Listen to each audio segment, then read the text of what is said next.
সিলেটের এমসি কলেজে ছাত্র শিবিরের যে ভয়ঙ্কর রূপ দেখা গেছে এটা খুব সমালোচনা তৈরি করেছে এবং লুফে নিয়েছে, ক্যাচ করেছে ছাত্রদল এবং যতটুকু সম্ভব তাদের দিক থেকে সোশ্যাল মিডিয়ায় অন্যান্য জায়গায় খুব এটা নিয়ে তারা এটাকে এস্টাবলিশড করেছে, ভিডিওটা ছড়িয়েছে, ভিডিওটা ছাত্রদলের বিভিন্ন মানুষের পেজে তুলে দিয়েছে।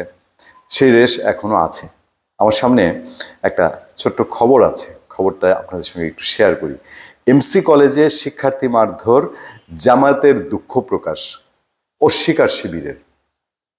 মানে তাহলে যাবেন কোন দিকে? দেখেন, জামাত দুঃখ প্রকাশ করছে আর শিবির অস্বীকার করছে। খবরটা এরকম, সিলেট ব্যুরো থেকে আসা খবর। সিলেট এমসি কলেজে ছাত্রাবাসে তালামিজে ইসলামিয়ার এক কর্মীকে মারধরের ঘটনায় ছাত্র শিবিরের কিছু কর্মী জড়িত বলে জানিয়েছে মহানগর জামাতি ইসলামী। রোববার সন্ধ্যায় সিলেট নগরীর সোবাহানিঘাট এলাকায় একটি বেসরকারি হাসপাতালে বোর্ডরুমে তালামিজে ইসলামী ও জামাত ইসলামের মধ্যে বৈঠক হয়। বৈঠক শেষে এ তথ্য জানিয়েছেন মহানগর জামাতের আমির মোহাম্মদ ফখরুল ইসলাম। মিউচুয়াল হচ্ছে, আচ্ছা ঠিক আছে, সেটা ভালো, এটা একটা ভালো উদ্যোগ।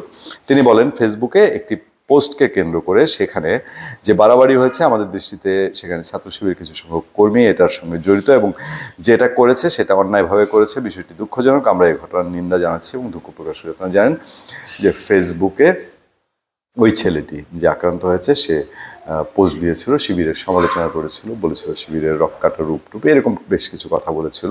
সেইটা শিবিরের অনেকের পছন্দ হয়নি, গিয়ে মোটামুটি রড দিয়ে একেবারে বেচারা দুইটা পা থেতলে দেওয়ার অবস্থা এবং ওই পোস্ট ঘোরানোর চেষ্টা করেছে। এদিকে সিলেট মহানগর জামাতের আমির মোহাম্মদ ফখরুল ইসলামের বক্তব্যের প্রতিবাদ জানিয়েছে ছাত্র শিবির। রাতে মহানগর শাখা ছাত্র শিবিরের সভাপতি শাহিন আহমেদ ও সেক্রেটারি শহীদুল ইসলাম সাজু যৌথ বিবৃতি দিয়েছেন। বিবৃতিতে তারা বলেন, শিক্ষার্থীদের পারস্পরিক দ্বন্দ্বকে সংঘবদ্ধ অপপ্রচারের মাধ্যমে ছাত্র শিবিরের ওপর দায় দিয়ে দেওয়ার অপচেষ্টা করা হচ্ছে। বিষয়টি দেশবাসীর দৃষ্টিগোচর হয়েছে। সিলেট মহানগর জামাতের আমিরও এ অপপ্রচারে বিভ্রান্ত হয়েছেন বলে মনে করছেন তারা। অবিলম্বে তার এই বক্তব্য প্রত্যাহারের জন্য আহ্বান জানান। আমি জানি না যে সিলেট মহানগর জামাতের আমির তিনি কি তার বক্তব্য থেকে ফিরে আসতে বাধ্য হন কিনা। দেখেন, যুবদল একটা প্রেস কনফারেন্স করেছে, খুব অনুনয় বিনয় করুণা দিয়ে তারা বোঝানোর চেষ্টা করেছে যে আমরা অন্যায়কারীকে প্রশ্রয় দিই না এবং এর আগে অন্যায়ের বিরুদ্ধে শাক দিয়ে মাছ ঢাকার চেষ্টা করা হয়েছে।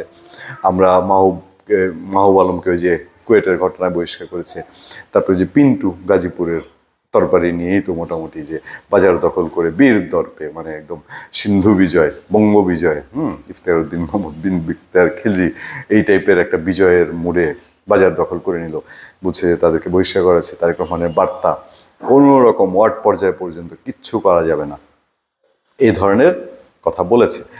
তো বিপদে পড়ে ঠেলার নাম বাবাজি এখন নিজেদের ইমেজ পুনরুদ্ধারের জন্য বিএনপি এবং তার অঙ্গ সংগঠনগুলো কাজ করছে। এই ইমেজের জায়গাটায় হাত দিয়েছিল ইসলামী ছাত্র শিবিরও। তারাও শিবির, ছাত্রদল, যুবদল, স্বেচ্ছাসেবক দল যখন এই অপকর্মগুলো খুবচে শুরু করেছে, এটাকে সাংঘাতিক প্রচারের ব্যবস্থা করেছে। আবার শিবিরের লোকজন যখন এমসি কলেজে গেছে, এইটা প্রচারের ব্যবস্থা করেছে ছাত্রদল। এখন শিবির যদি এটা দায়িত্ব নেয় তাহলে ছাত্রদল আর শিবিরের বিষয়টা একরকম হয়ে যায়। এই জন্যেই কি মূল সংগঠন জামাতের আমিরকেই তারা চ্যালেঞ্জ করছে। ধন্যবাদ সবাইকে, ভালো থাকবেন, সুস্থ থাকবেন। আপনাদের সাথে আমি আতিক রহমান পূর্ণিয়া।